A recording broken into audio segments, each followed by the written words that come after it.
शेतकऱ्यांना 6,000 रुपये हे मोदीजींच्या वतीनं देण्यात येतात।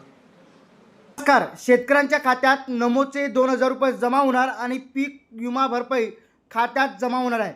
कधी जमा होणार आहे सविस्तर माहिती जाणून घेऊया। राज्याचे कृषी मंत्री दत्तात्रय भरणे विधिमंडळात कृषी समृद्धी योजना, पंतप्रधान पीक विमा योजना, महाडीबीटी अनुदान, नमो शेतकरी महासन्मान निधी आणि शेतकरी कर्जमाफी याबाबत माहिती दिली। मात्र त्यांच्या भाषणातून शेती क्षेत्रातील सर्व काही सुरळीत असल्याचा सूर दिसून आला, परंतु प्रत्यक्षात शेतकऱ्यांच्या मनात अनेक प्रश्न निर्माण झाले आहेत। पीक विम्याची रक्कम नेमकी कधी मिळणार, नमो शेतकरी योजनेचा हप्ता कधी जमा होणार, महाडीबीटीचं अनुदान कधी जमा होणार, तसेच कर्जमाफीसाठी कोणतेही निकषात असणारे हे सर्वच प्रश्न निकामी आहेत।